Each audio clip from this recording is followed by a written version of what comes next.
Good afternoon, dear listeners. My name is Andrei Calugaru, and I am the host for today's podcast. I am a student at the Hague University of Applied Sciences at the International Sport Management Program.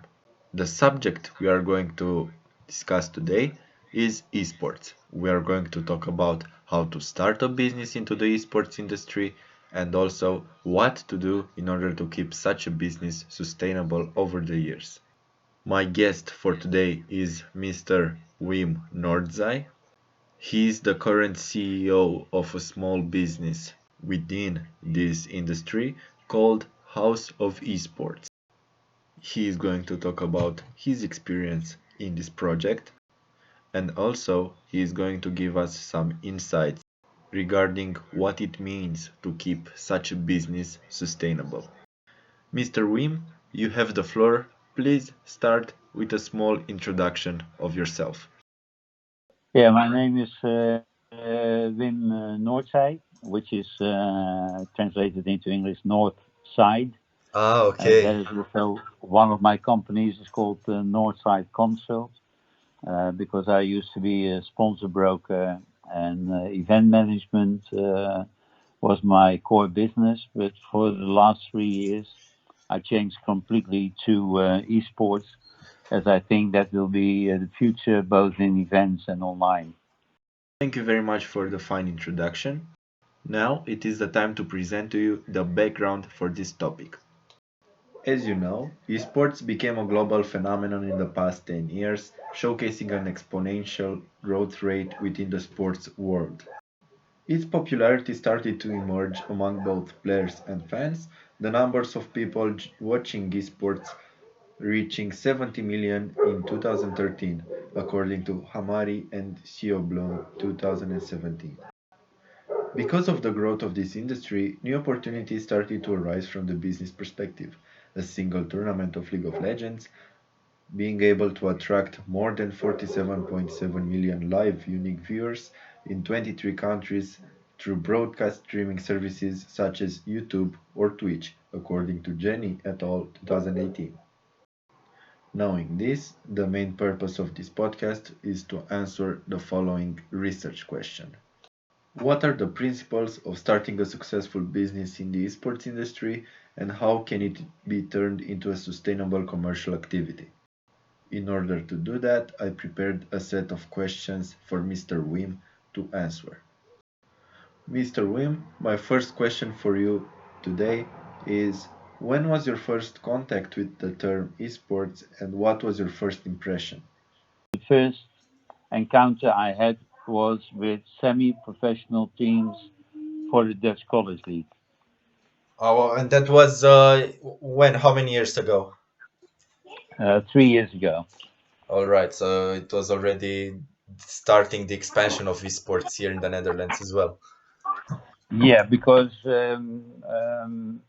also one of the surveys we did before we started, of course, Asia was the first that there it is really a top sport and the players are seen as heroes like Messi of Barcelona.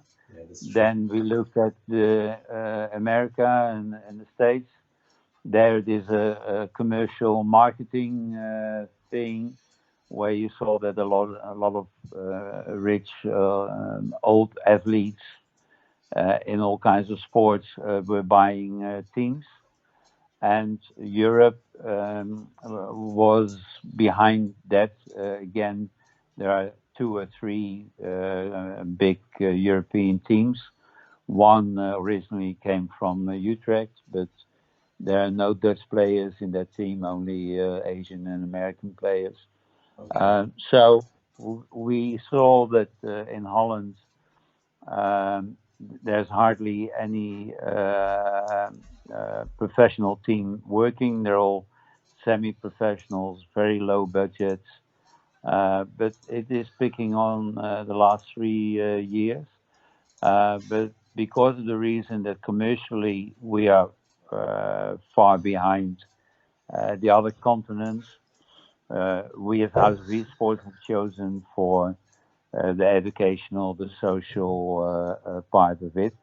So Your main reason to start a business in the esports industry was to create a productive and fun environment for the children. Is that right? Yeah, in the past, people, children chose sports, but nowadays, the children from 6 up, they Okay. probably want to be an e-sporter or have it as a professional hobby or at least a hobby like any other sport.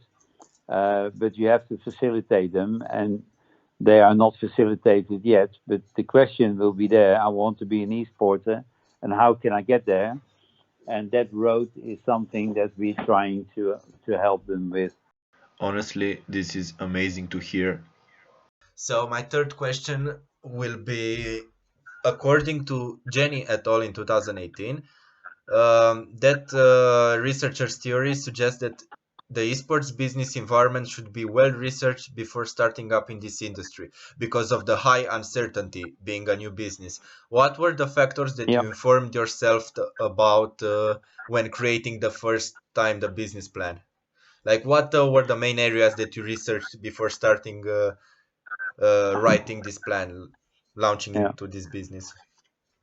Well, I researched the different kind of communities. You have more than 10 different games in that respect. So that means that you can't consider esports as one thing.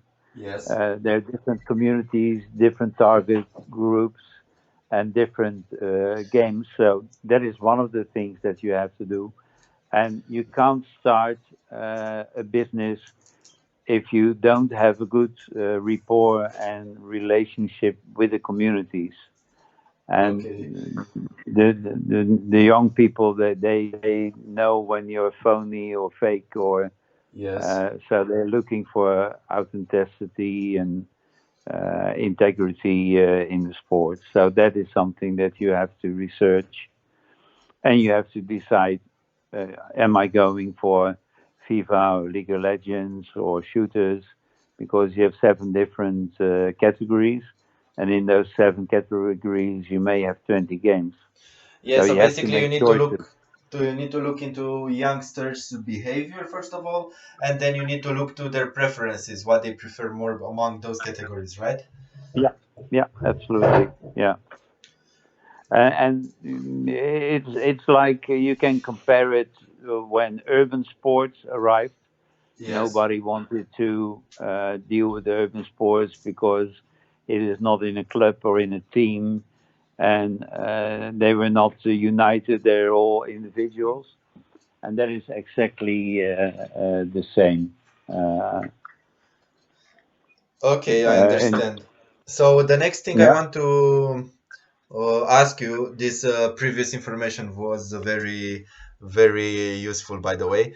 And the next thing I want to ask you is, what were the key factors that allowed you to succeed at the beginning of your path into the esports industry? This meaning, like, what are your tips for starting an esports small business like yours? yeah. Well, I already had an enormous network, and Yeah, I true, did it, true. and I did it together with my sons, and he was good in the content, and I have the network. And what I try to do is combine old time sports with new sports. I always call esports and urban sports new sports, and that is where I distinguish myself from others. That I leave everybody and respect the way they are, but I try to uh, combine things and connect people, and that is why I started out this business. All right. This is very interesting. That basically you need to have, like in any other business, to have a large network so you can base on that, and then you need to have somebody who knows. the industry pretty well to work with you. Yeah, yeah. Okay. Because you need people from the industry, and you need a good contact with game developers, because that is one of the big differences. The rights belong to the game developers. True. So that's quite different than, say, soccer. The rights are Yes. with UEFA or FIFA, but you don't have something like that in esports. There are some federations, but they don't own the rights, so that makes it uh, more difficult. And now switching sides a little bit to the streaming category of this business. According to Boros and Rama 2015, Twitch represents the future of streaming esports events. Knowing this, did you ever consider using Twitch as the main platform when Yeah, organizing a sports event, like the event you organize at the House of Esports? yeah. In the past, it was definitely Twitch you had to be on, but Yes. nowadays you see that Facebook even, but also YouTube, are buying the rights now from the game developers. So that means that other platforms can be used as well nowadays. But originally, from the past, Twitch would be the platform to use to connect with your fan base and the gamers themselves. Yeah, this article that I chose for this question was written in 2015.